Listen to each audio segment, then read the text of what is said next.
Hello comrades, welcome to Storm stream. Today we will be analyzing the videos Who is Karl Marx and The Hall of Evil Vladimir Lenin from the PragerU channel. My name is Vasily and today I will be accompanied by Comrade Thomas.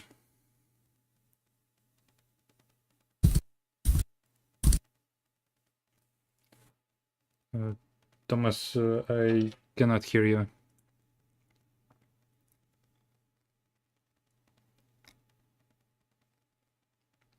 Alright, while our comrade is solving his technical issues, I'll say a few words about the channel and the videos.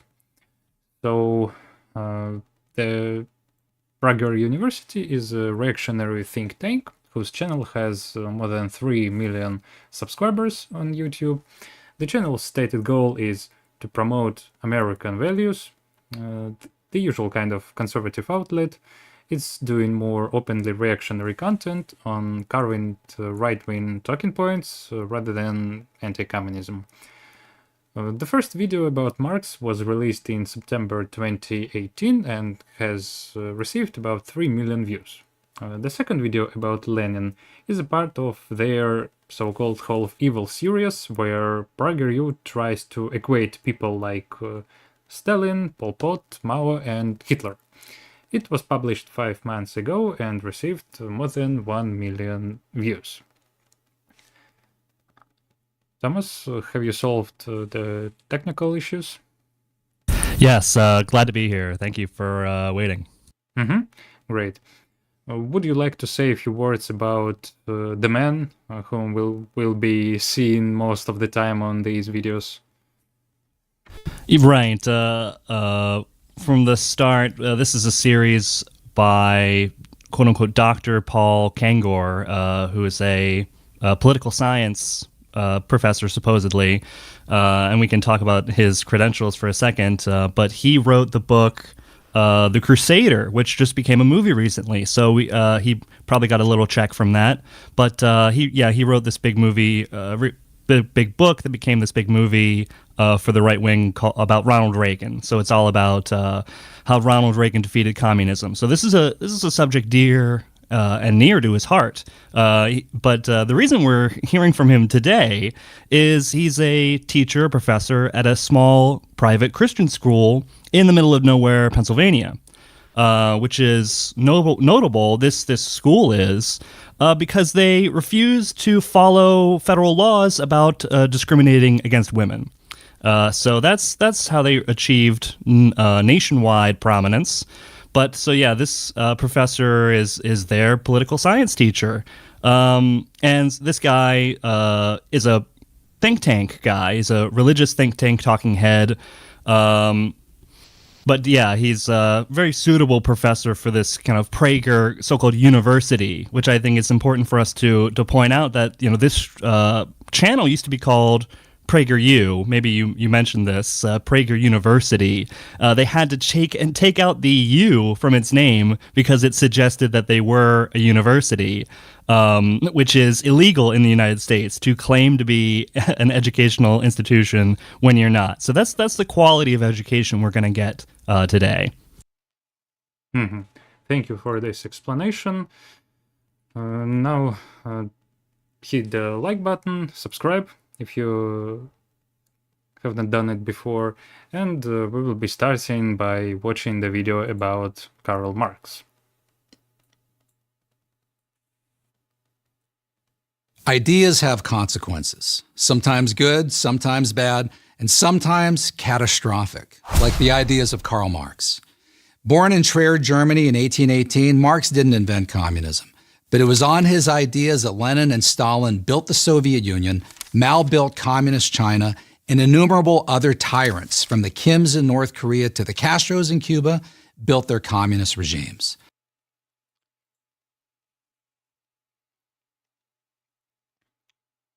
So there, the first thing that we can say is that this entire list, the Soviet Union, China, North Korea, Cuba, these are allegedly ideological dictatorships unlike the vast majority of so-called good, non-ideological dictatorships that we have around the world today. It's basically the most obvious thing that we can say, well, since we're living in a class society where every state is a dictatorship, currently we're living in the world where every state is a dictatorship. And what is not good for us is that absolute majority of these states are capitalist dictatorships. Right, and this is a theme I think we're going to see, that the greatest villains are not just villains in general. It's not about body count or whatever. It's about being communist. That's the greatest evil, and in order to prove that communists are evil, then they have to talk about crimes and dictatorships and things like that. But if you're a capitalist, then your crimes and your dictatorships not even worth talking about, not worth mentioning. But yeah, they have an entire Halls of Evil series, and wouldn't you know it, it's all communists and very few of any other kind of evil. Mm-hmm. Also, it's worth mentioning that what we are going to see and what we're currently see from the first seconds of this video is basically propaganda in the worst meaning of this word. And I mean that what we see is not something objective or not something based on objective knowledge, but instead eclectic construction of various labels, stereotypes, and basically fakes and lies. It's worth mentioning because, again, as I said, the channel positions itself as promoting American values, and it seems that PragerU puts things like spreading fake narratives among traditional American values. That's right. Well, and it's a religion for them, and it's very religious, and it's motivation that they can lie, or it's morally acceptable to tell these bad histories and tell these bad stories because there's a moral crusade going on. I mean, like Paul Kanger's own book, The Crusader. It's a moral and ideological crusade against communism, against Marxism, and that's kind of this religious tinge that, from Paul Kanger's own employer and from PragerU's own ideology. Religion is very important to them, so it has a kind of religious faith at the core of it. So the facts don't matter because they have this kind of religious moral core to everything they do. So nothing they can do is wrong as long as they're fighting this the moral spiritual evil, which is Marxism. Mm-hmm. To conclude with this first fragment, we have to say that what we have seen is quite simple propaganda trick. You see, he hasn't stated anything about Marxism yet. There is no any classification or characteristics of Marxism. However, he says that Marxism is responsible for dictatorships who killed billions. And you don't have any idea about Marxism, but you already know that Marxism is responsible for something bad. Dictatorship, bad, and other things. Right, they start off with consequences. They say ideas have consequences, but they don't talk about the ideas. They start off with the consequences, and then they work from reverse and say, if you want to avoid the Soviet Union and Ookie Spooky Stalin, then you'll avoid the ideas of Marx. Mm-hmm. Ultimately, those regimes and movements calling themselves Marxist murdered about 100 million people and enslaved more than 1 billion.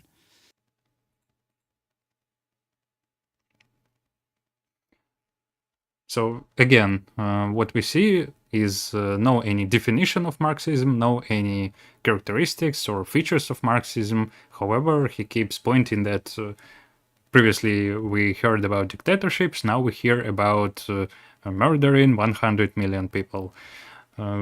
Again, this particular myth is very widespread, and they use this word basically because of all criticism placed on capitalism and the American system for its origins in the slave system. By using this narrative of communism killed 100 billion people, they try to whitewash themselves, basically. Right, and again, touching on what we kind of said before, that the millions of people who die otherwise, not under communism, those don't matter. Those regimes and those movements that aren't Marxist, who kill hundreds of millions of people, that's not worth talking about. That's just normal, right? It's non-ideological, so you can't really blame it. You can't ascribe a moral value to it because, it just happened. It's just nature. It's not, the result of some intentional ideological program, which is not true. I mean, that's a distortion of what capitalism is in the first place. But basically, they're saying that, when capitalism kills, 100 million people, you can't ascribe that to capitalism. But under socialism, you can say, it's all one great plan. Or what I wanted to point out was that when they're talking about, how did communism kill 10 billion, 100 billion, whatever, we asked them, how did they do it? Well, they would say, economics. They used economics to starve the people, blah, blah, blah. When that is a description of how capitalism also kills millions of people. So they can understand, they would say that, they use, economics and these frameworks of political economy and socioeconomics. That's what kills people. So they can understand that for one system, but not the other. And if they applied that model or applied that lens to capitalism and compared capitalism and socialism, they wouldn't like what they see. So they don't even touch on, that stuff. Mm-hmm. Would you like to explain more about this 100 million number fake? Oh, yeah. This is a very common number, right, that we hear all the time. And we kind of make fun of it, we say, we play around with what the number is because they do that too, whether it's a billion or 100 million. And maybe we'll get into it, but they even give a bigger number with a billion. They say that enslaved. But to talk about 100 million, this is a very specific number that comes from a specific origin. And that origin is the Victims of Communism Memorial Foundation and its book, The Black Book of Communism. And I think once we say that, once you understand the connection of the 100 million number, which has an unclear origin otherwise, to its origin with the Black Book of Communism, then it starts to become clear, because I think viewers of this show might know that the Black Book of Communism is a very problematic document, to say the least, in terms of how they got to this 100 million people number. And I think actually many people have moved on from using this book. Maybe I can pull up more about this book. Sure, go on. So, last week, or I guess last stream, which was a little while more than a week, we heard that armchair historians said that Stalin executed 700,000 people total. And so that's a very specific number, right? 700,000 that Stalin killed. Well, and it's a similar, even though it's so much smaller than 100 million. And these, when we talk about these big numbers, it starts to become divorced from our, ability to relate to real life. But when we talk about 100 million, it's even worse than the 700,000 number that we heard last week, which I can talk about. And I wanted to clarify it, sorry, not last week, but last stream. So to inflate the number to that $100 million number, the Black Book includes millions of German soldiers who were killed in battle with Soviet forces. And not just German soldiers, but I believe Soviet and German soldiers are both lumped together as people killed by socialist ideology. Allegedly. Right. And because it's so often is using people who were killed in, serious conflicts like this, like World War II, where half of them are Nazi Germans who are being killed, as a result of their own invasion of another country. This book has become more and more discredited. And when it was first published, it had a kind of academic veneer, and many academic authors were involved in it, and it was a collaborative effort by many different people, many different professors who sent in findings, and they all compiled this number to get the biggest number possible. But then when the book came out, these academics were reading what was there, and they realized, oh my God, they're counting German soldiers as victims of the socialist system. So these academic authors started to ask their names to be removed from future printings of the book that they helped create. So that really tells you the character or the quality of this book. And it's considering that it's not even named as the source for PragerU's numbers, we can see how the contents of the book are still smuggled in, even though the reputation has been completely discredited. So, unlike more serious academics who are distancing themselves from the book now, Paul Kangor is actually a member of the Academic Council of the Victims of Communism, which is the group that has the Victims of Communism Museum now, and they have a big memorial in Canada, I believe. And of course, as I said, they're people behind the creation of the book. But yeah, so this is, Kangor is a member of their academic council. So really, it's Kangor who's giving academic legitimacy to the Black Book of Communism. So really, we should be listening to him. But luckily for Kangor and Prager, the U.S. government is now stepping in to help them with this project of theirs, and to resuscitate the reputation of the Black Book, because the Trump admin, or I shouldn't even say Trump, because it's just the U.S. Congress is approaching the Crucial Communism Teaching Act, where they're going to take materials directly from the Victims of Communism Memorial Foundation and give it to public school children in American schools as young as 11. So they're going to use government funds to purchase study materials from this foundation, which itself was created with tax money, and they're going to sell it back to the American public to propagandize our children. So that's really the wholesome backstory to this data that he's using. Mm-hmm. Thank you. Besides the numbers, including German soldiers who died in the Nazi Germany attack on the Soviet Union, I have to say that I read about the authors of the book, including, for example, the numbers of people who died from famines during the Russian Civil War, though probably most of them were caused by the counter-revolutionaries and by the Entente powers.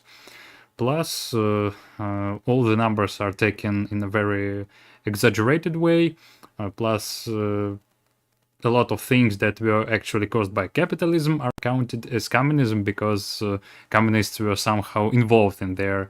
And this is how they constructed these so-called 100 million victims of communism. The reality, however, is that the vast majority of, even if we take this number as a fact, we have to admit that the vast majority of these people actually died not because of communism, but because of consequences of capitalism. For example, if we take World War II, which has in total, I guess, more than 60 million victims, then we have to clearly say that the Second World War was caused by capitalism, and the Soviet Union not only tried to avoid this war, but as we know, the Soviet Union was the most decisive factor that won this war. So, yeah, and one last minor thing there is that he is operating with these numbers, probably knowing that they do include German soldiers. So what we see here is PragerU positioning the Soviet Union, the communists in general, as something that is worse than the Nazis. Right, and in order to kind of maintain some kind of moral credibility for themselves, this is one of the reasons that motivates them to talk about things like, oh, Stalin actually started World War II, it's all Stalin's fault, or Stalin failed to defend the Soviet people, and so Stalin's actually responsible for millions of Soviet deaths, not just the German ones as well. So yeah, we hear all these theories around this stuff because they need to support these ideas that are so unjustifiable. Mm-hmm. And now a few words about the enslavement argument. It's also quite funny. The reality is that nobody was enslaved under socialism.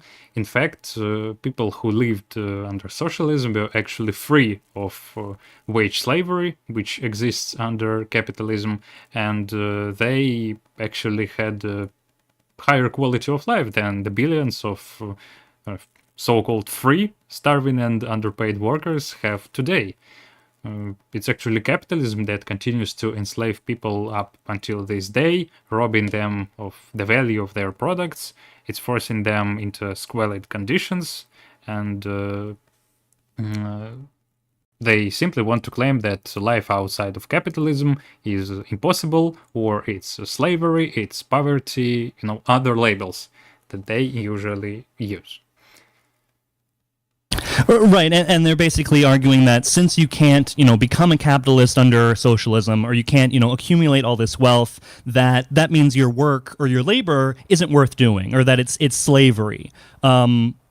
As if you don't get any compensation for your labor. I mean, it's again pure propaganda, but it's kind of all baked into the framing as well, that the idea that, capitalist exploitation of labor, this is actually free because maybe you could become petty bourgeois one day, you become a small business owner one day. That's what they might say. And under socialism, work is exalted, or work has a value under its own, and it's well compensated, and workers are well provided for. They would somehow that's slavery to them. But yeah, very, very staggering. Basically lying because they want you to imagine that the Soviet people in the Soviet Union were living like slaves, with no personal possessions, no freedom to live, no artistic or spiritual or cultural life, which we know is just ridiculous. And this is a great reason to encourage people to study the Soviet Union and find out for themselves that, people actually did have their own life, and they actually were compensated for the labor that they performed. Mm-hmm. And one last small argument regarding this issue is that currently the problem of housing is widespread across major so-called developed countries. It's the same whether it's in Russia or in the United States or in Europe or in the United Kingdom. Basically everywhere you have to work for decades to get your own flat, your own house. You're forced to live in rented apartments where you pay for the fact of living there. And in the Soviet Union, you could actually get housing for free. All you had to do was to get in line. The state was building housing. It was providing housing, and in about 2 or 3 years, you got your absolutely free and new apartment or a house for free. You had to pay nothing for it, or you had to pay very few money. Plus, there were a lot of programs organized by local factories, enterprises who were building entire districts on their own, so-called micro districts. And it was not just housing. The Soviet cities were based around entire ecosystem. They didn't have this business center and suburbia like it was in the United States. Instead, they had one complex system in each neighborhood, I would say, where you had few houses with lots of flats. You had shops nearby. You had kindergarten, school, Very often factory was also nearby, and all of that was a major achievement compared to even to what we have now after 35 years since the Soviet Union was dissolved, where we have giant houses with thousands of flats that are located on the other end of the city, and you have to spend a lot of time by traveling to your work. And in the United States, of course, we don't get public transportation like other countries. So, yeah, even more costs are piled up on us from this kind of arrangement. Yes, the system of public transport requires special attention because in the Soviet Union it was developed greatly. I think we will speak about it later. I wanted to touch on the uncompensated labor question, right? Because they say that 1 billion people were enslaved. Well, this is a big number considering the population of the Soviet Union was not that big. I suppose they're including China to get that 1 billion number, but the population of the Soviet Union was between 100 million and 150 million over its But the uncompensated labor, so they're basically suggesting that every single citizen of the Soviet Union or of China, Mao's China, that they're tagging onto it, was enslaved, that they had to work and they weren't compensated. I mean, this is, again, verging on fiction. I say verging on, this is entering into absolute fiction because they're taking something that kind of started with a vibe with Solzhenitsyn, right? And the whole Gulag Archipelago thesis that's really commonly pushed in American history departments, that the Soviet Union was based, its economy was uplifted or buttressed by slavery. That's basically what they say, that the gulags were the engine that drove Soviet industry, Soviet economy. When really, when we see these big numbers of people enslaved, you wonder, well, okay, these people weren't in the gulags. Hundreds of millions of people were not in the gulags. So you're taking this vibe of, people in the gulag are uncompensated workers, and then you're just saying, let's imagine every single Soviet citizen is living in the gulag. And I want to point out that actually, we should turn this lens over to the United States system right now. And I would point out that in the United States, the prison labor system is a very important buttress to the U.S. economy. This is a very profitable labor pool that many states or many regions of the U.S. rely on heavily for some key labor actions. So, and we know the people who are working in American prisons who are really playing really important roles in the industrial economy in certain sectors. They're not compensated. They're paid 7 cents an hour. They're paid 11 cents to fight fires in California. So this is real uncompensated, serious labor. Whereas in the Soviet Union, we're talking about 100 million, hundreds of millions of people who are not in the gulags, who are working regular jobs and being compensated for that. So on the one hand, you have an American system that does have uncompensated labor, and on the other hand, you have people who are working regular industrial labor jobs, in freedom in the Soviet Union, getting to go home and have their own apartment at the end of the day. All right, good addition. I have to say that we have not even watched 1 minute of this video yet. We have spent almost half an hour debunking all these propaganda labels produced by the PragerU. Here I have to say hello to everyone who joined us recently. Today we are covering videos about Marx and Lenin produced by PragerU. Don't forget to hit the like button and subscribe to see more content like this. And we are going for the next fragment. Marx believed that workers, specifically those who did manual labor, were exploited by capitalists, the people who owned, as Marx put it, the means of production, specifically factories, but who did very little physical labor themselves. Thomas, would you like to comment on this fragment? Well, sure.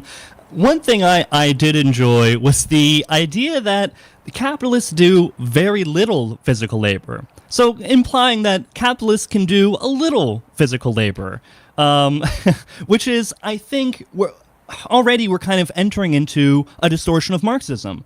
So in order to avoid having a more serious conversation of what Marx believed and what Marxism is, they changed the basis of Marxism. So they say that the definition of a capitalist isn't just the ownership of the means of production and exploitation of labor, like they say.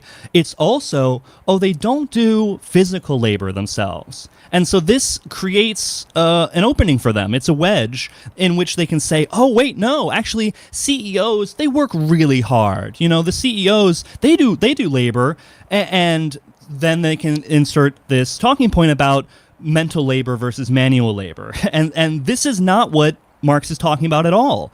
And so in order to get the conversation on grounds that they're more comfortable with, they just changed the conversation and they just changed the definition of what Marx is talking about. Suddenly, Marxism is now workers do manual labor and capitalists do mental labor. And this is simply not what Marx was talking about, especially in terms of the framework that they set up, which is talking about exploitation and ownership.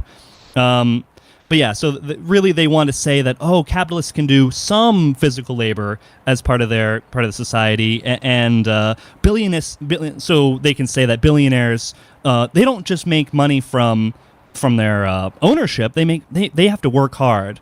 When really what Marx is more directly talking about in this framework that they, are trying to touch on is that billionaires don't have to work. Millionaires and capitalists, or should I say, the big capitalists, they don't have to work. Jeff Bezos doesn't have to go into the office every day.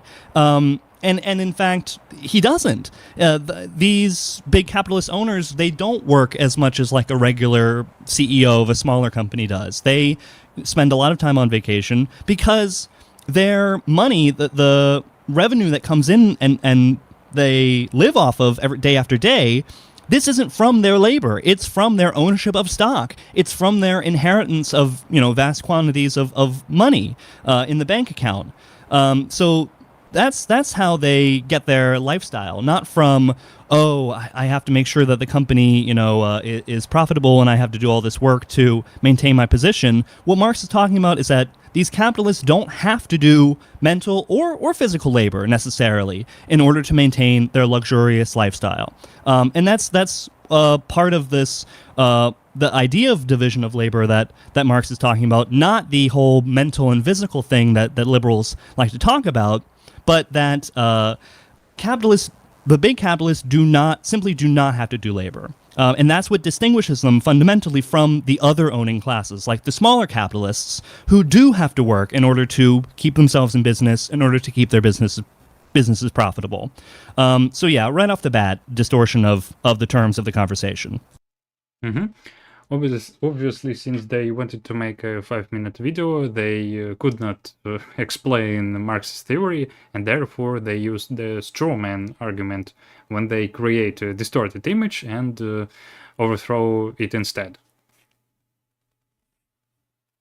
Right, and really they need to set up this idea that the billionaire entrepreneur deserves his position, that his brains have some special quality, that their mental labor is what, imbues themselves with all this value. That it's their brains that produce these billions and billions of dollars, and that's why Jeff Bezos deserves it. So it's really it's defending the heart of capitalism itself, and I think it shows their vulnerability, that they can't even talk about Marxism directly because they're so loyal to the ideas of capitalism. Mm-hmm. Don't forget that here we're dealing with just straightforward capitalist propaganda that is literally funded by capitalists and therefore obviously translates their narratives. Only a workers' revolution, Marx wrote in Das Kapital, could correct this injustice. What would that revolution look like? Marx and his collaborator Friedrich Engels spelled it out point by point in the Communist Manifesto. It included the abolition of property and inheritance and the centralization of credit, communication, and transport in the hands of the state. and a lot more along the same lines. In other words, the state owns and controls pretty much everything.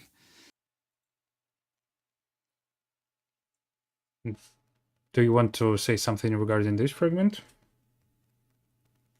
Sure. Well, it's the classic idea that conservatives are always fear-mongering about. And it's basically the idea that it's going to be a capitalist state, but in which, the state has more power and the state owns more and more of society. So, I mean, basically it's it's a presentation of what Reaganite-style conservatives fear the most. That the state's going to control everything. And I think people who aren't wrapped up in that space, that headspace of the conservative, the kind of libertarian-minded conservative that's so common now in the Republican Party and in the conservative movement, this kind of always fearing the government, and the government is secretly communist. Hillary Clinton and Joe Biden are secretly communist. It's all in that kind of stuff as well. But I just want to point out that, it's this idea that, some great power above us owns and controls everything. But right now, under capitalism, that's not true. As if private capital doesn't own and control pretty much everything in our lives and everything around us. It's kind of, again, that they're terrified of something that they love when it's capitalist. They create this terrifying image of what life would be like otherwise, but it's just a depiction of capitalist conditions. That they don't have much faith in democracy. It seems that the idea of the state having any role in society, any kind of leading role, is basically tyranny to them, and that goes with their kind of ideology.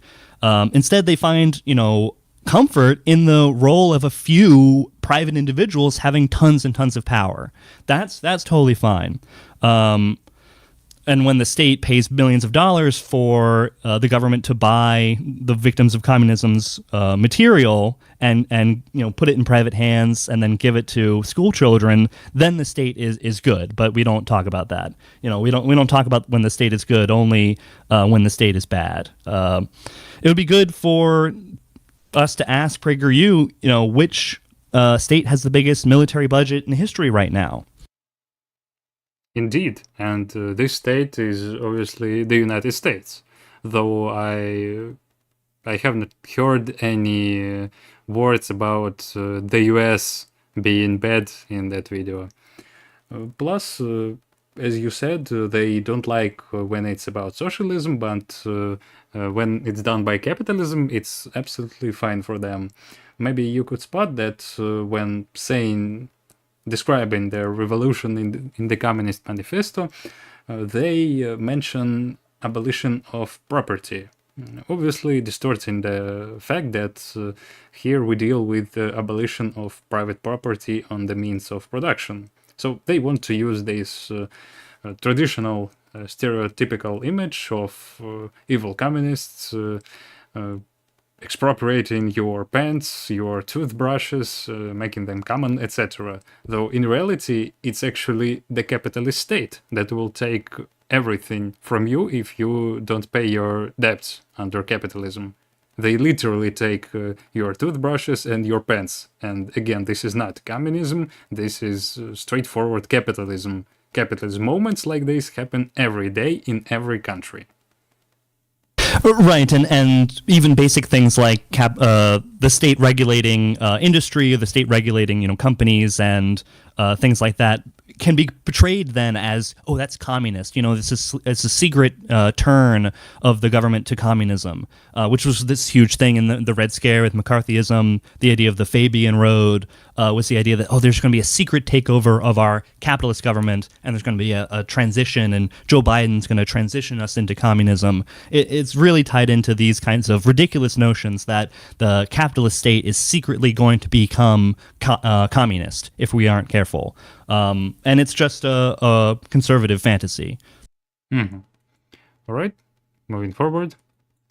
This notion was widely discussed and debated in European intellectual circles during Marx's lifetime, but nothing much came of it until Vladimir Lenin took power in Russia in 1917. So here he's saying that communism was widely discussed in intellectual circles in Europe, but didn't result in anything until Lenin allegedly changed everything. Here we are experiencing the complete ignorance over the history of Europe, like the communism was invented, it was some cool idea that was debated, and then Lenin happened. In reality, though, the ideas of communism were rooted within the growing workers' movement, with the general development of capitalism that created the current class contradictions between the workers and the capitalists. It was this movement that actually created communism. We know Lenin's book, Three Sources and Three Component Parts of Marxism, where he explains perfectly how Marxism was, well, created.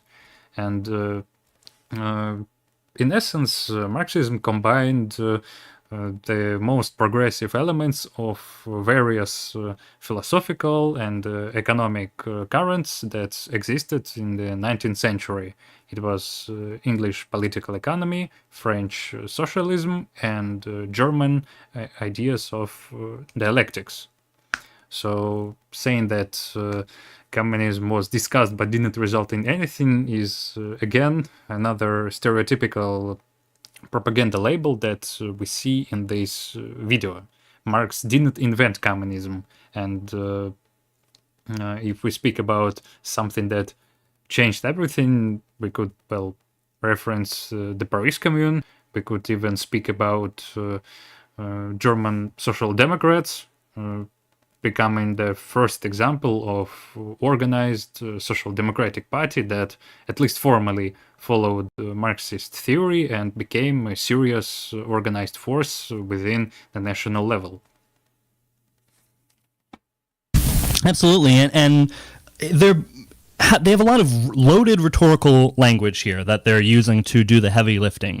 They say, "Oh, European intellectuals," right? You're kind of suggesting that they're elites, that they're, college, Marxist college professors kind of rhetoric, and that, oh, they're European, they're not American, they're intellectual, they're not workers. You're creating this rhetorical divide to try to make it seem this alien and effete kind of thing, when in reality, communism, even in the days of Marx himself, had an enormous reach and had influence on lots of movements. Marx himself had a reach in the United States. Many American workers were interested in Marx in his own lifetime during the Civil War and whatnot. There were hundreds of thousands of, I believe, American members of Marx's International, the International Working Men's Association. The United States had a very fair representation in that group. So the idea that, oh, it's just European intellectuals is really, just a lie to try to disconnect Marxism from the history of the Western world, basically. And all these movements that are talked about in Lenin's The Three Component Parts of Marxism are ignored, and the connection to French history or anything else is ignored. Because they want it to make it seem like only Lenin was the relevant practitioner of Marxism, and that it had never really been seriously done before. Mm-hmm. This changed everything. Despite its repeated economic failures, Lenin's Russia, which became known as the Soviet Union, became the model for dictators around the world. Wherever Marx's ideas were practiced, life got worse. Not by a little, but by a lot. There is not a single exception to this rule. Not the Soviet Union, not Eastern Europe, not China, not North Korea, not Vietnam, not Cuba, not Venezuela, not Bolivia, not Zimbabwe. Well, that's a very funny take, actually multiple takes. Would you like to start with something? I think, again, it leans on the canard that life is so good now in Eastern Europe. And that's a very funny, or that life was better under Tsarist Russia. And again, just ignoring reality or ignoring basic history is necessary in order to have these ideas seem reasonable. Mhm. Well, just very surface level arguments against this. If we speak about the Soviet Union, well, here we're speaking about the country that launched the first man ever into space. And it's a giant achievement by itself. And not only it's an achievement, but it also proves that the country which made it well, couldn't have things bad by definition. I mean, we're not idealizing the Soviet Union, but saying that life got worse in the country that was capable of doing that, it's again straightforward capitalist propaganda. Plus, we're speaking about a country that defeated Nazi Germany in the greatest war in the history of humanity, like literally the greatest war. And there was no any war that was bigger than World War II, and the Soviet Union won that war. Again, it was communism that won World War II, just saying.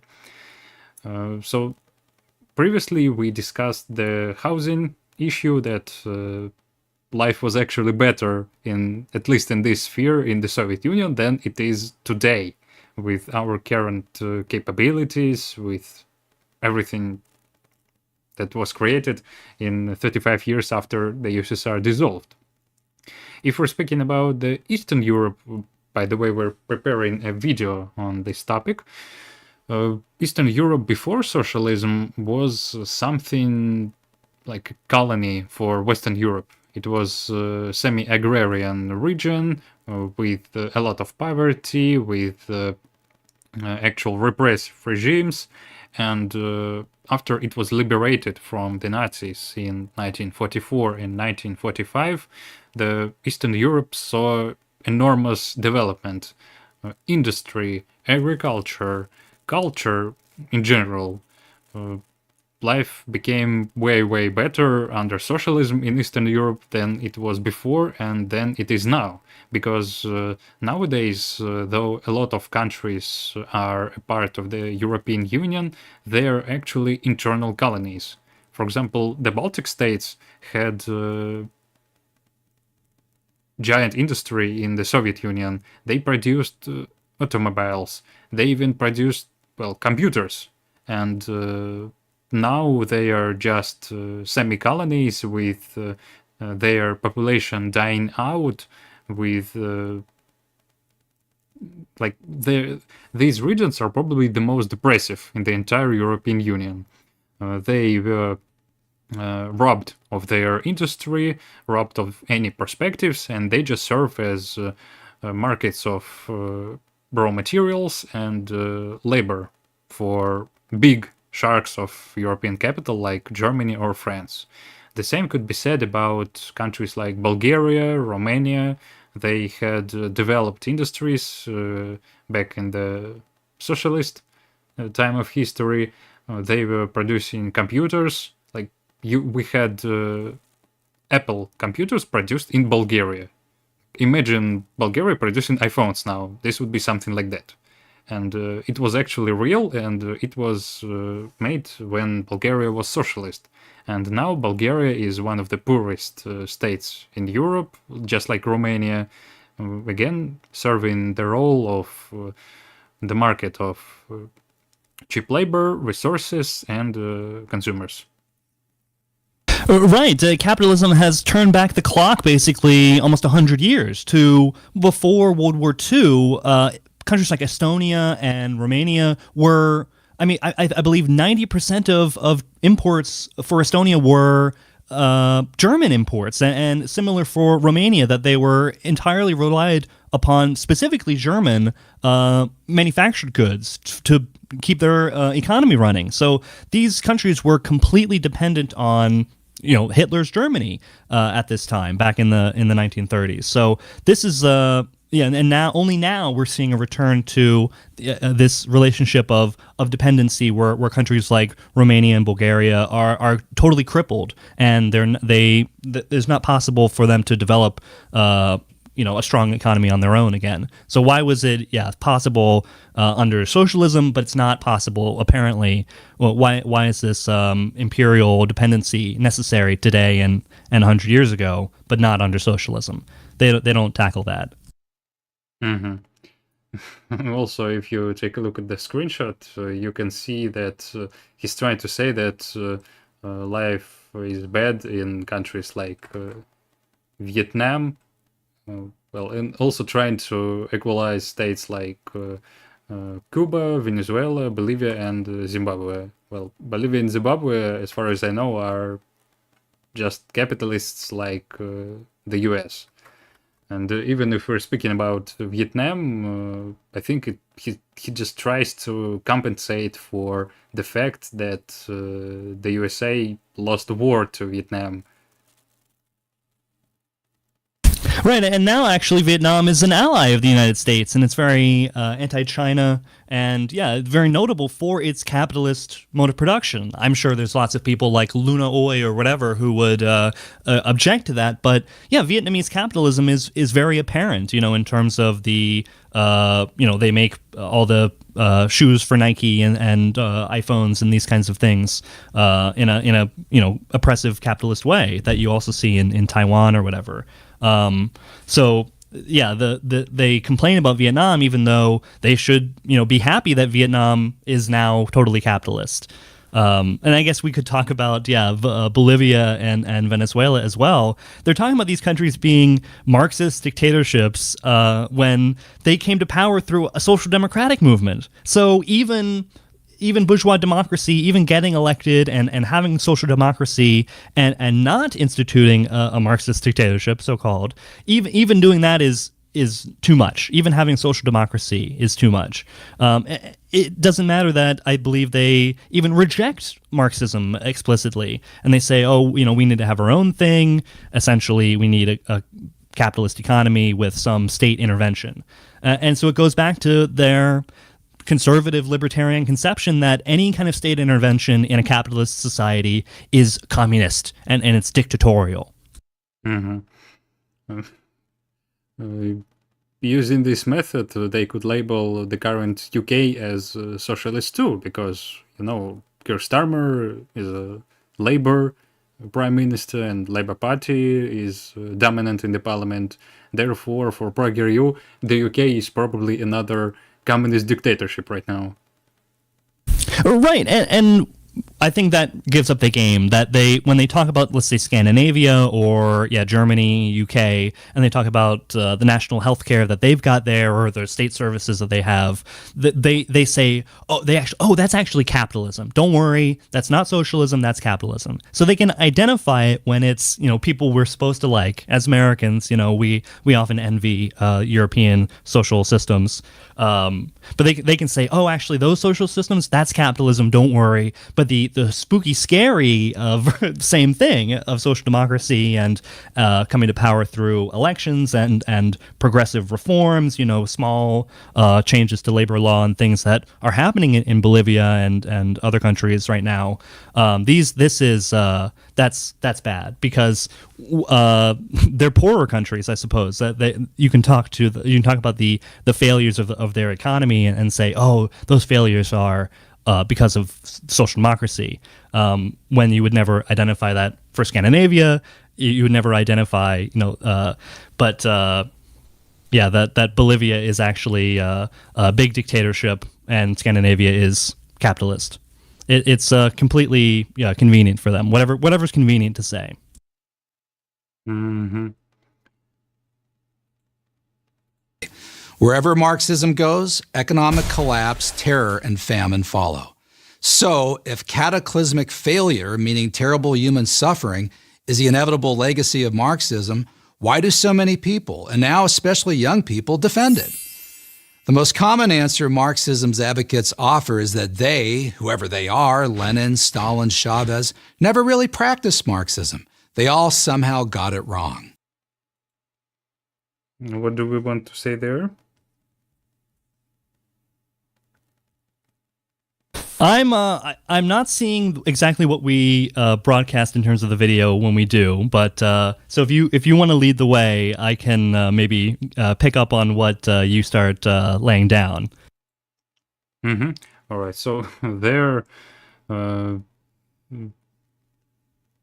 it's kind of funny. Again, we spend almost an hour speaking just about 2 minutes and a half, and this so-called argument is another example of the strawman argument, trying to use some sort of Trotskyist rhetoric, like the USSR was wrong socialism or it was not socialism, and therefore they go with, oh, you always say that everything that was called socialist is not actually socialist or was made wrong.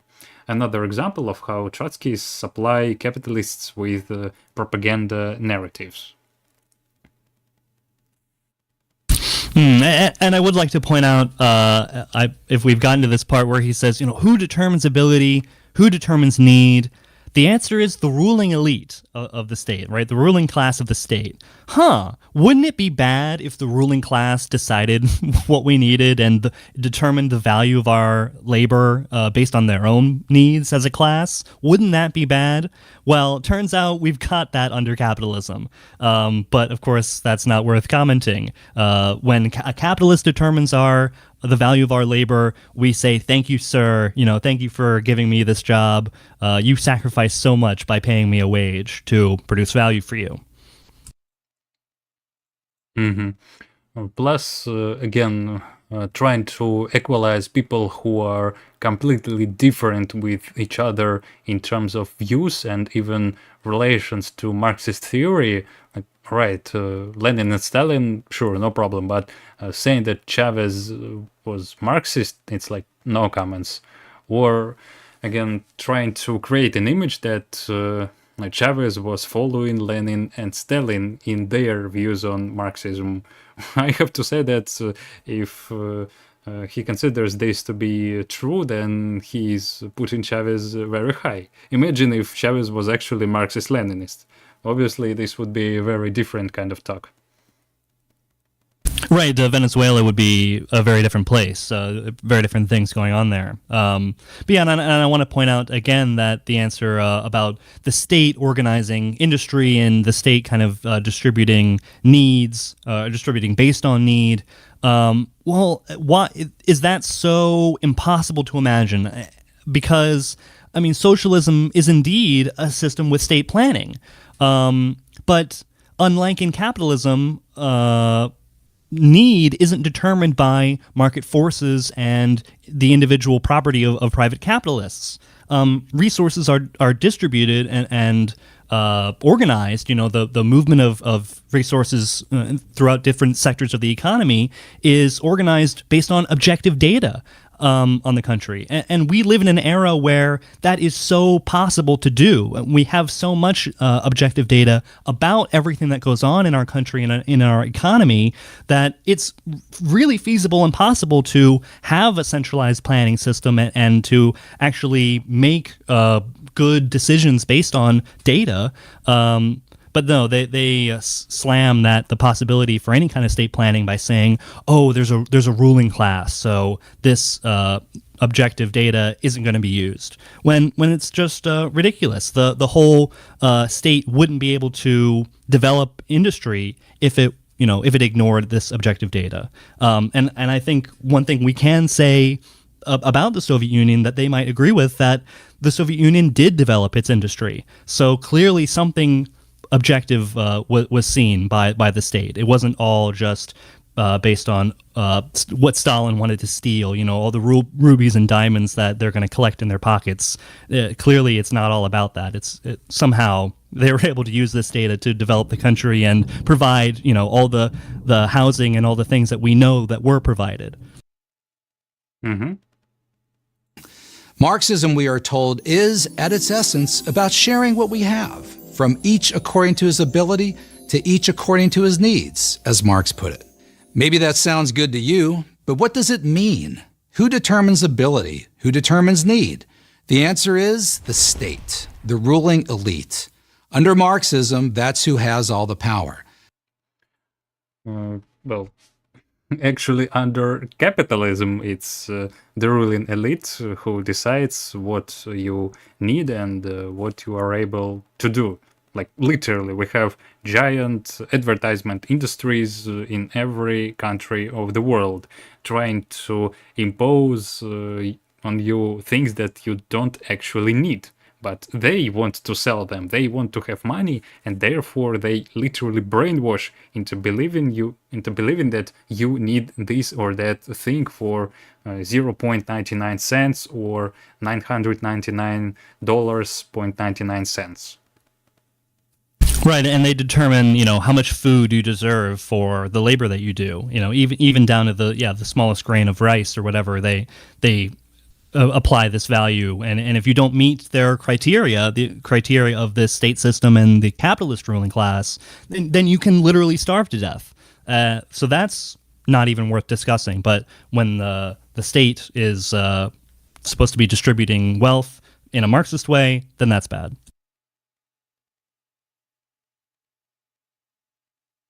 Mm-hmm.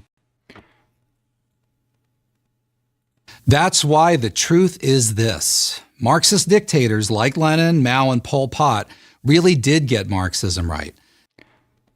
Again, putting in the same line people like Lenin, Pol Pot, and Mao, it's like no comments.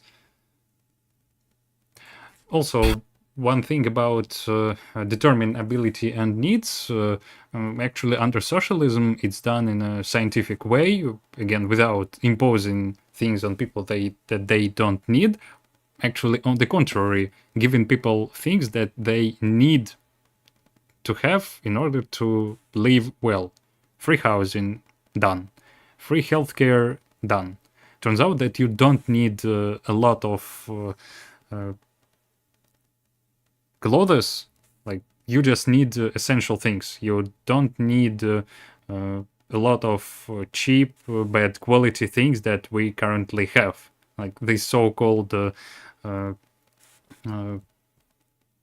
parodies of various types of goods is actually one thing that is given to you in various conditions. Like, if you take it closely, you don't actually need, for example, lots of types of phones. You just need one phone that would work well for your needs. Oh, but that's oppression. If you don't have 1,000 phones to choose from, that's actually slavery. That's Vuvuzela, right? Exactly. Oh, you only have one model phone to buy. You only have one brand of tomato sauce to buy. This is the greatest repression imaginable. Mm-hmm. Yeah, that's funny. And as I said, under socialism, things like needs and abilities are decided not by any random market force, but by science. There were a lot of books written by Soviet economists on economic part of these problems and on psychological problems too.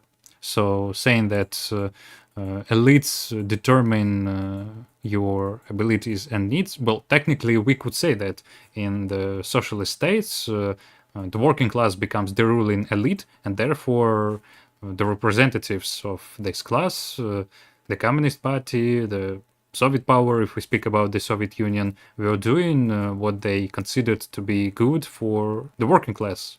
And I cannot say it's wrong.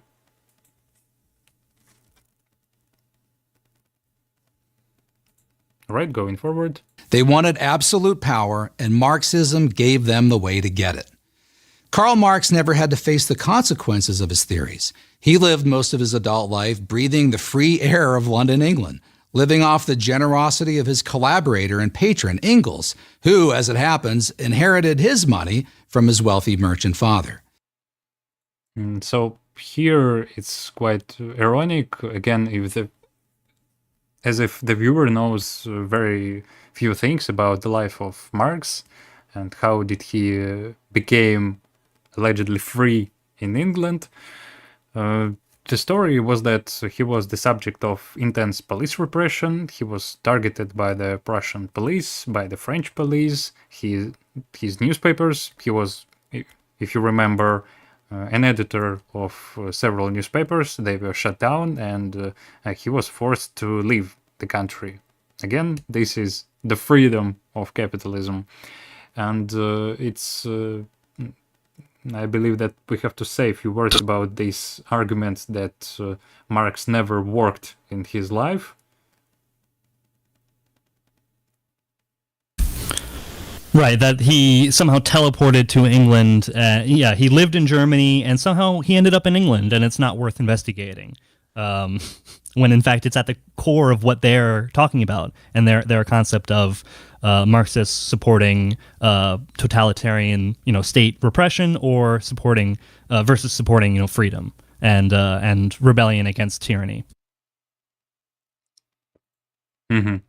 Plus, I see people in the chat note fresh air of London in the 1880s, Lamau. Well, that's Yes. yeah, that's true. And this guy says these things unironically. Right, and yeah, I think I do want to touch on one thing from the beginning of that section we quoted from about absolute power, right? Marxists are always trying to give absolute power to the state and to the government, when already we've kind of put a crack into that by pointing out that Marx was the subject of political repression by multiple governments in Europe, and I believe he was even spied upon in England, like Lenin himself would later be. I believe there was an English police officer who hid in a cabinet so that he could listen into Lenin's meeting with the Russian Social Democrats in London. But yeah, they talk about how Marxists advocate this kind of complete supplication, subjugation, supplication, mixed up words there, but that we advocate this complete obedience to the government and to the state, and that we want to abolish freedom and abolish the power of the individual. And of course, we've already addressed how this is kind of a ruse to talk about the freedom and power of capitalist individuals, and kind of conflating that with the freedom of working class individuals. But I want to point out, what are Marxists and Marxist-Leninists always talking about? What even in the Soviet Union itself, when you look at the propaganda posters and you look at the films and the art of the state society, what kinds of values are being promoted? Are they encouraging complete turning off your brain, going to work, never rebelling, don't even think about rebelling? No, all this art that we see in the Soviet Union is constantly talking about rebellion, and it's talking about how good it is to rebel, and how good it is to fight oppression. Why? So that's completely against this idea that Marxist states are, especially the Soviet Union, are trying to get people to check out of the political process, just kind of resign themselves to inaction. No, this is not what the art and culture and theory that Marxists are telling the workers, right? When we stand up on a soapbox, we don't tell them to plug their ears and close their eyes and go to work. We tell them to keep their eyes open to what's really happening and to fight bad conditions that they live under. So and that's in Soviet films and all these other cultural expressions that that show the values of Marxism are about the freedom of the workers, or about the how it's good for workers to fight against repression. So that seems to go against, why would you tell workers to celebrate freedom and to celebrate the struggle against tyranny? Why would you tell them to support that? Why would you be constantly telling them to do that if you wanted them to be not politically active or to be inactive in the face of political repression? Mm-hmm. Marx spent his days in the reading room of the British Museum, researching and writing. Although he was obsessed with the term scientific, he was never able to marshal data to prove his theories. Well, this take is also very weird. The truth is that Marx's book was actually built on tons of data collected on various countries, ranging from Russia to South America, and saying that Marx was never able to marshal data to prove his theories is straightforward wrong, because on the contrary, his theories were based upon a lot of data. Right, and yeah, here we get to lean into the idea that PragerU is Prager University, and the guy speaking is a political scientist with a PhD, right? They're giving it this academic, quasi-scientific tinge to this overt, kind of rhetoric, very blunt, just straightforward rhetoric propaganda that they're doing. They want to give it kind of an academic feel to it by saying, oh, Marx doesn't have all the data, he's missing the data, and we at PragerU, we've got the data. But even PragerU, at the end of the day, they have to take the U out of their name because they're not an academic outlet. Paul Kanger isn't really a serious political scientist. He's more of a political propagandist who writes novels about Ronald Reagan. So this is the reality. Mm-hmm. Plus, I think it's worth mentioning the argument that Marx allegedly never worked in his life. It's a common argument that is used by anti-communists to try to mock communists. Like, look, you're speaking about those who need to work, about workers, but do you know that your think tank was never working in his life? The reality is that Marx, besides saying that writing Capital is some sort of profession itself, like writing such a book would be his the thing of his entire life, and it wasn't even finished completely. Marx published the first volume and then left notes for Engels to compile the next 2 volumes. Besides that, Marx was leading several political organizations, like we know the Communist League. He was also an editor of various newspapers, like the Rheinische Zeitung, then it was Neue Rheinische Zeitung. Then he was working for various British newspapers. We also know that he wrote a lot of materials for American newspapers, New York Herald, if I remember correctly.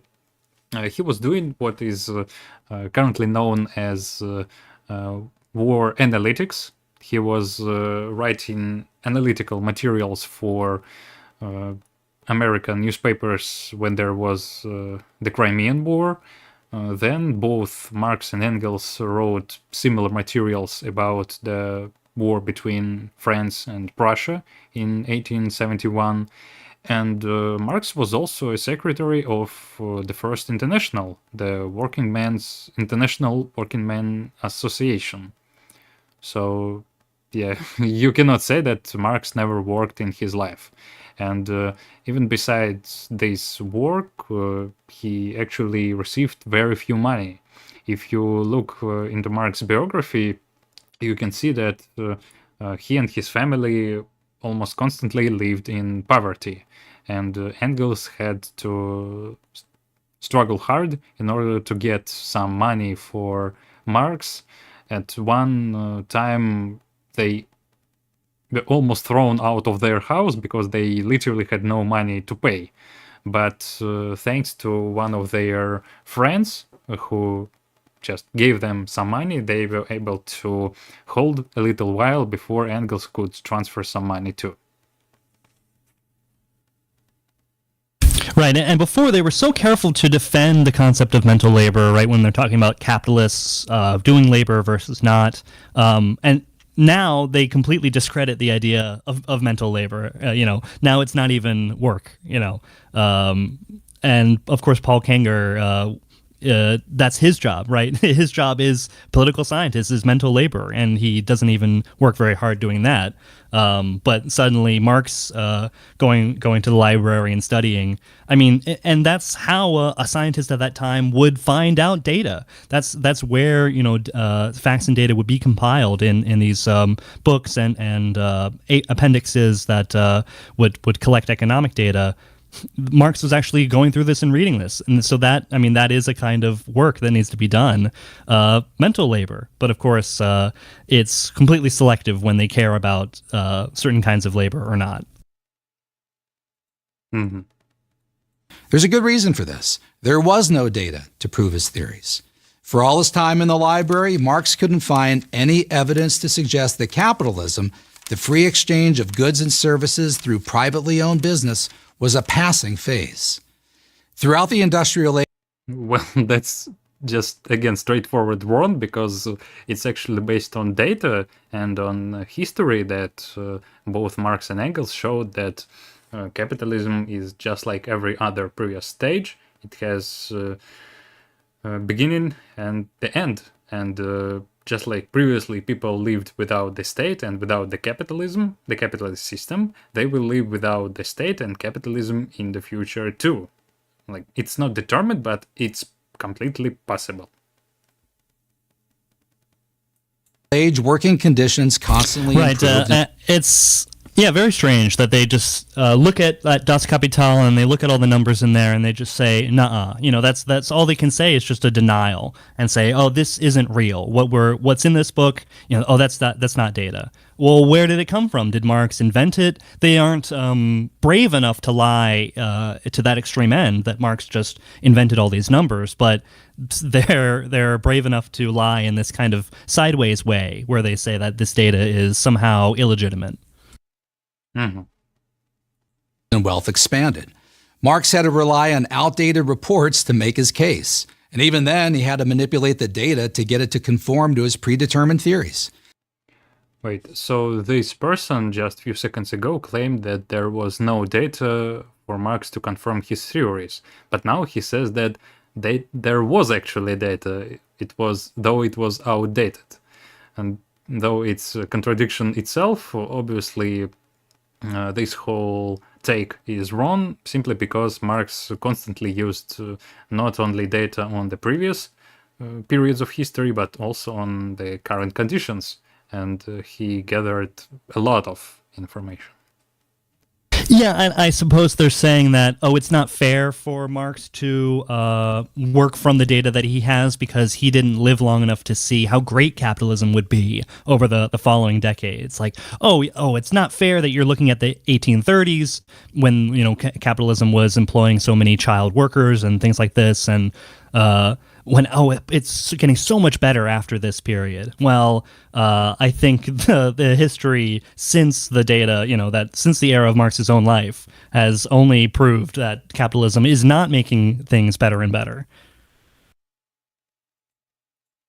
But Marx really had no interest in proving his theories. He knew that they could be put into practice only by brute force. He said so himself. Of course, in the beginning, communism cannot be effected except by a means of despotic inroads, he wrote.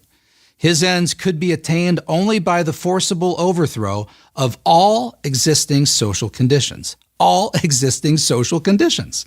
That's religion, family, personal possessions, freedom, and democracy. They all had to go in order to achieve Marx's vision of an earthly paradise. So what is important to say there is that just like everything that capitalists do, they try to describe as communism. Here they also try to show communism as something evil that's only becomes real through brutal means. Though in reality, we all remember that capitalism itself literally burned down entire Europe and various continents too in order to succeed. Starting from the English Revolution, from the French Revolution, going through Napoleonic Wars, through colonization of Africa, Australia, America too, just killing tens, if not hundreds of millions of natives. Right, and acting like I believe this is the part where he says that a Marxist state requires guns, prisons, and executions.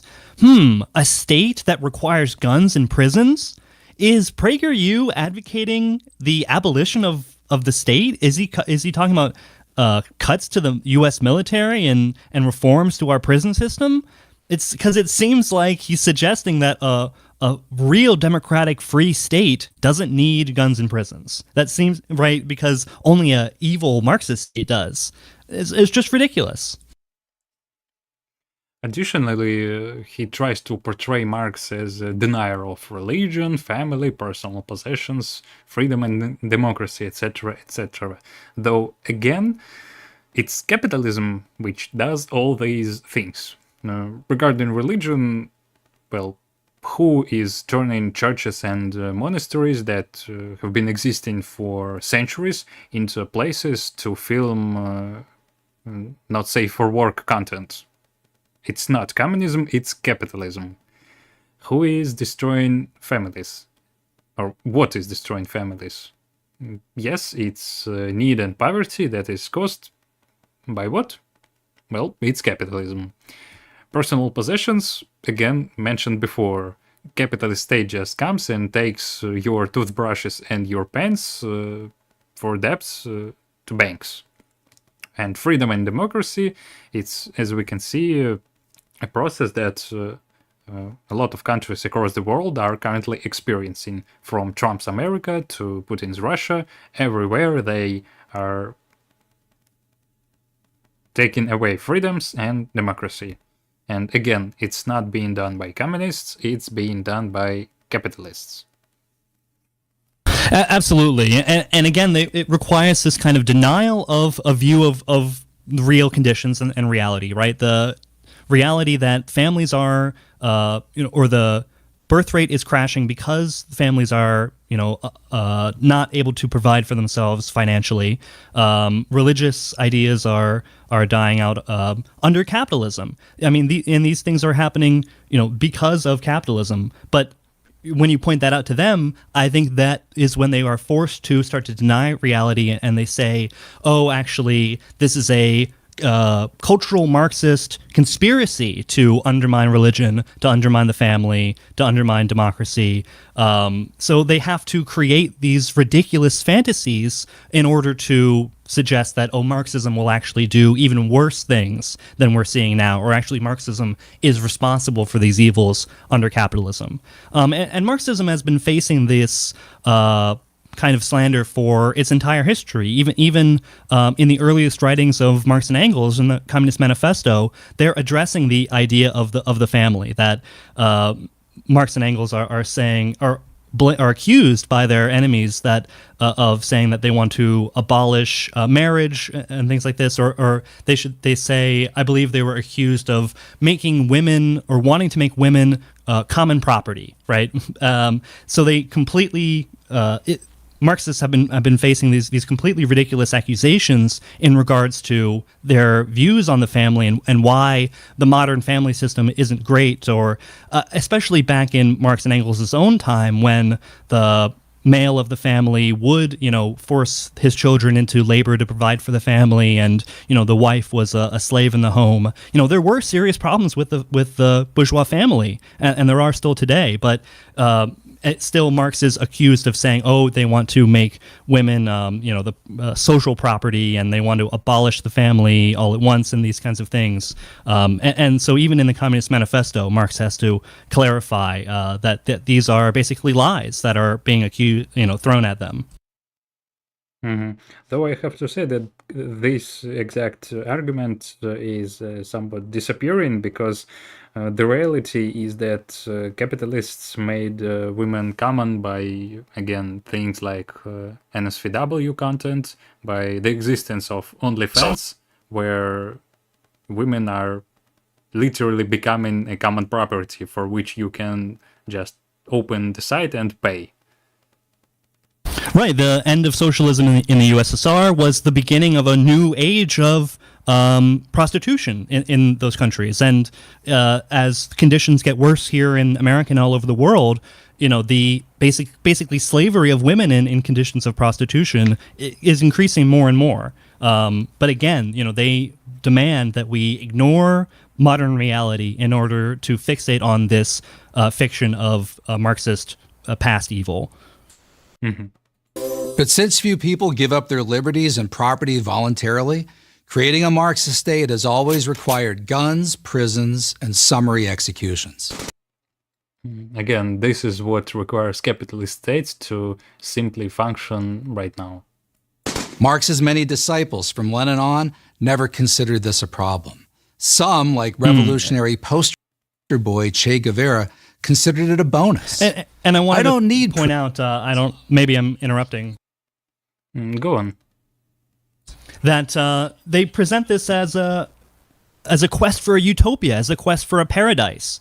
Even in their criticism and in their discussion of Marxism, they can't treat it on its face. They have to imbue it with things like, abolition of the rights of women,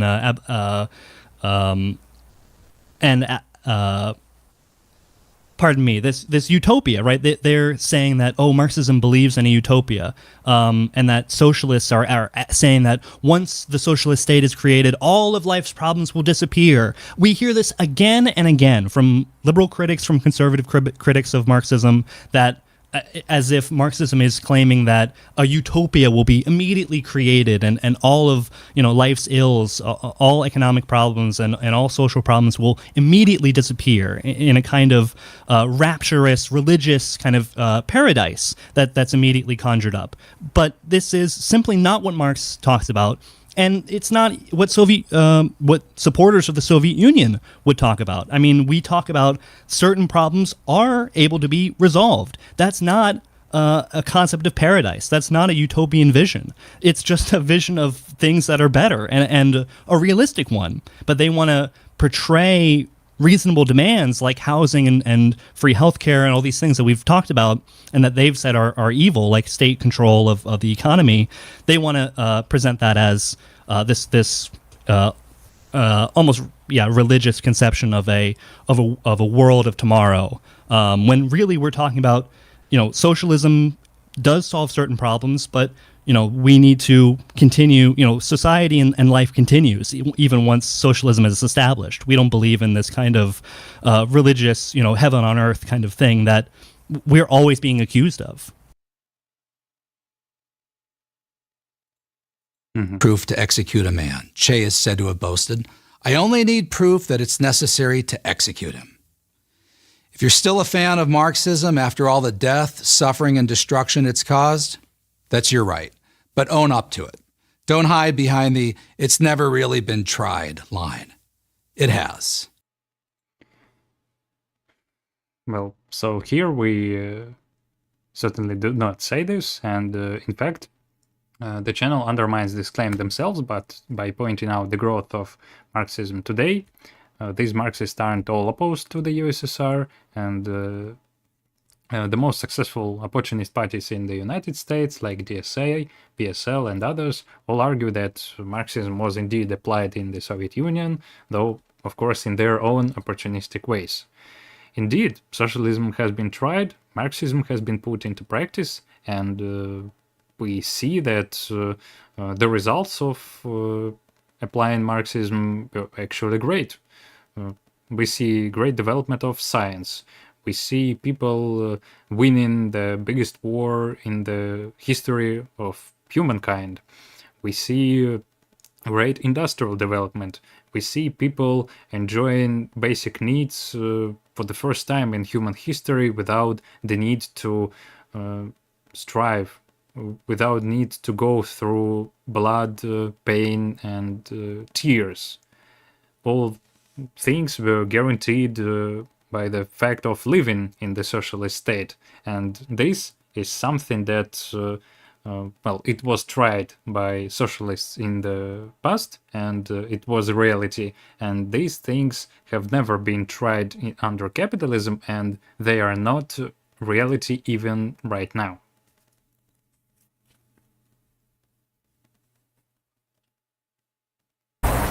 Right, and they're basically trying to pressure modern leftists into, admitting to all these, fake charges that they've drawn up.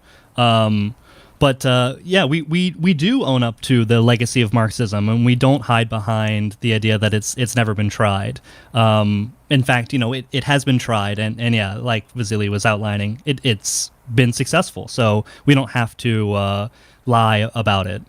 And in fact, if we wanted to hide the legacy of the Soviet Union, we wouldn't talk about it. And I think far from it. We are constantly encouraging people to study the Soviet Union and see what life was like there, both, including any issues that are there.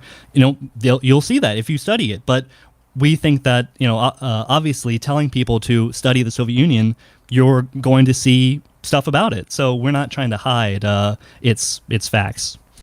Sure. The only thing that we oppose, obviously, are fakes, false narratives that we fight. And, I think it's time to make a small conclusion regarding this video.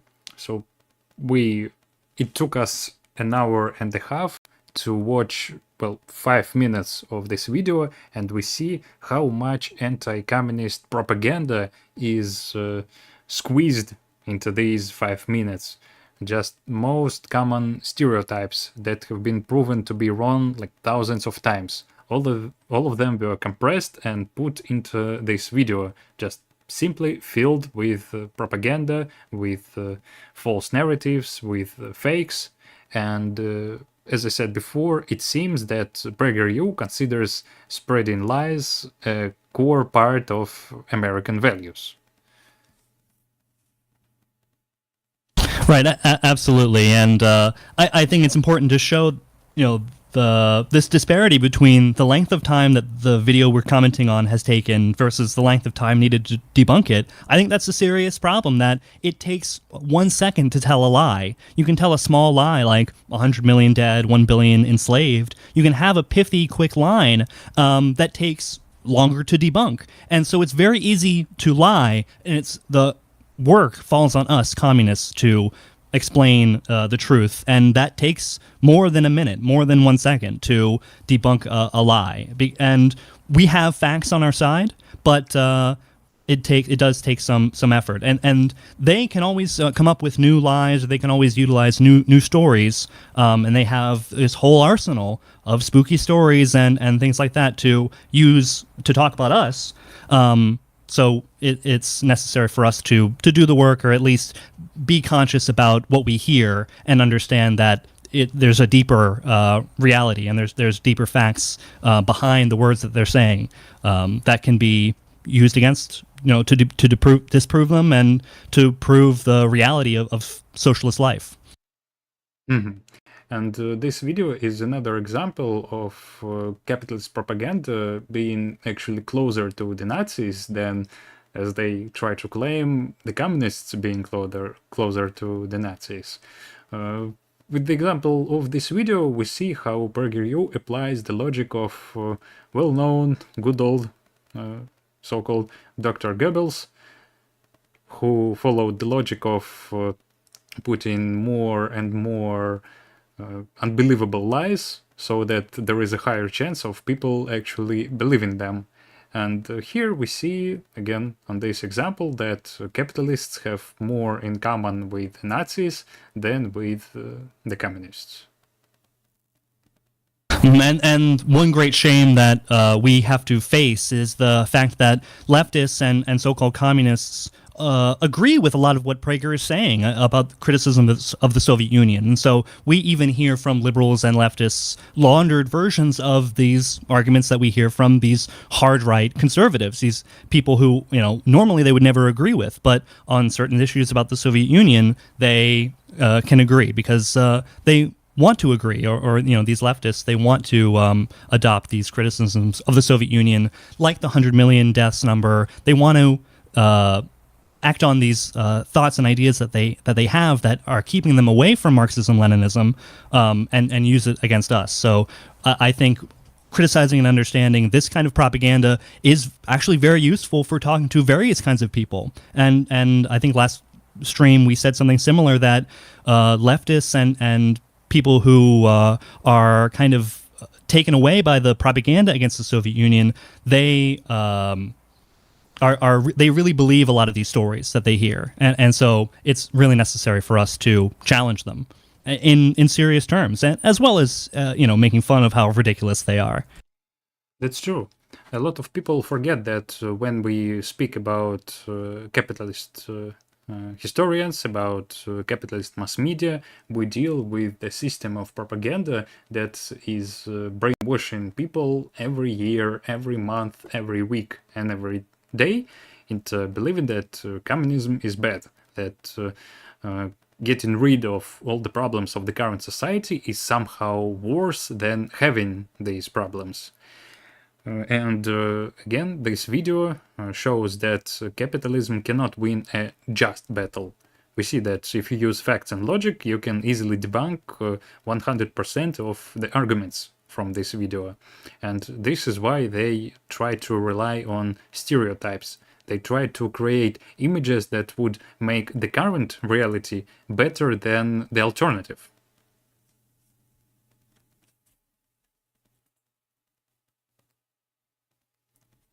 Yeah, absolutely. Mm-hmm.